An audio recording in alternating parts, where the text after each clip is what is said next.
பேக்கரியில் வாங்குகிற எக் பஃப்பை வீட்லேயே ஓவன் இல்லாமல் குக்கர் வச்சு 45 மினிட்ஸில் இந்த எக் பஃப்பை ரெடி பண்ணிடலாம். இது பண்ணுறதும் ரொம்பவே ஈஸி தான். டேஸ்ட்டும் அப்படியே பேக்கரி ஸ்டைலில் பண்ணுற பஃப்ஸ் மாதிரியே இருக்கும். எக் பஃப் எப்படி பண்ணுறதுன்னு பார்க்கலாமா? இப்போ 2 கப் அளவுக்கு மைதா மாவு, இதோட 1/4 டீஸ்பூன் அளவுக்கு எண்ணெய் சேர்த்துக்கலாம். இப்போ இந்த மாவும் எண்ணெயும் ஒரு சேர வர மாதிரி நல்லா கலந்து கொடுத்துடலாம்.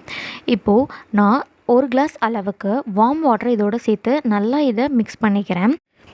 இப்போ இந்த அளவுக்கு மாவை சாஃப்டாக பிணைஞ்சு எடுத்துக்கலாம். இப்போது இது மேலே ஒரு 1/4 டீஸ்பூன் அளவுக்கு எண்ணெய் சேர்த்து ஒரு 2 ஹவர்ஸ் போல் இதுக்கு ரெஸ்ட் விட்டுடலாம். இப்போ மாவை சப்பாத்திக்கு பார்ட்டிஷன் பண்ணுற மாதிரி இதை தனித்தனியாக எடுத்து வச்சுக்கலாம்.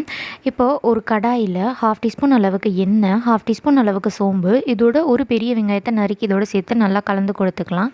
வெங்காயம் நல்லா வதங்கினதுக்கப்புறமா 1/2 டீஸ்பூன் அளவுக்கு இஞ்சி பூண்டு விழுது. இப்போ இதோட பச்சை வாசனை போனதுக்கப்புறமா மசாலா ஸ்பைஸை சேர்த்துக்கலாம். 1/4 டீஸ்பூன் அளவுக்கு உப்பு, 1/4 டீஸ்பூன் அளவுக்கு வெறும் மிளகாய்த்தூள், 1/4 டீஸ்பூன் அளவுக்கு கரம் மசாலா, 2 டீஸ்பூன் அளவுக்கு மல்லித்தூள் சேர்த்து இதோட பச்சை வாசனை போகிற வரைக்கும் இதை நல்லா கலந்து கொடுத்துடலாம். இப்போ ஒரு பவுலில் 1/2 டீஸ்பூன் அளவுக்கு கோதுமை மாவு, அதோட பட்டர் கொஞ்சம் சேர்த்து இதை நல்லா மிக்ஸ் பண்ணி எடுத்துக்கலாம்.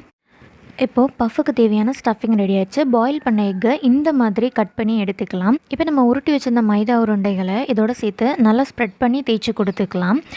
இப்போது இதோட கொஞ்சமாக மைதா மாவோட பட்டர் சேர்த்து மிக்ஸ் பண்ணி வச்சுருந்தோம் இல்லையா, அதையும் இதோட சேர்த்து நல்லா ஸ்ப்ரெட் பண்ணி கொடுத்துக்கலாம். இப்போ இது மேலே இன்னொரு லேயர் வச்சிடலாம். இப்போ நம்ம ரெடி பண்ணி வச்சுருக்க ஸ்டஃபிங்கை இதோட வச்சுட்டு நம்ம கட் பண்ணி வச்சுருக்க எக்கையும் இதோட சேர்த்து இந்த மாதிரி இதை ஃபோல்ட் பண்ணிக்கலாம். இப்போது இந்த அளவுக்கு இதை நல்லா ஃபோல்ட் பண்ணி எடுத்துக்கலாம். இப்போது ஒரு எக்கோட கொஞ்சம் பெப்பர் அண்ட் சால்ட் சேர்த்து மிக்ஸ் பண்ணி வச்சுருக்கேன். அதையும் நம்ம ஃபோல்ட் பண்ணி வச்சுருக்க பஃப் மேலே இந்த மாதிரி நல்லா ஸ்ப்ரெட் பண்ணிக்கலாம்.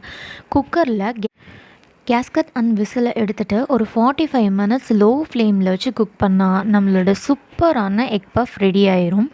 வீட்லேயே சிம்பிளாக இந்த எக் பஃப்பை பண்ணிடலாம். ஜஸ்ட் ஒன்ஸ் இந்த மாதிரி ட்ரை பண்ணி பாருங்கள். எல்லாத்தையுமே கடையில் காசு கொடுத்து வாங்காமல் ஃப்ரீயாக இருக்க டயத்தில் இந்த மாதிரி ரெசிபீஸ் எல்லாம் வீட்டில் ட்ரை பண்ணி பாருங்கள்.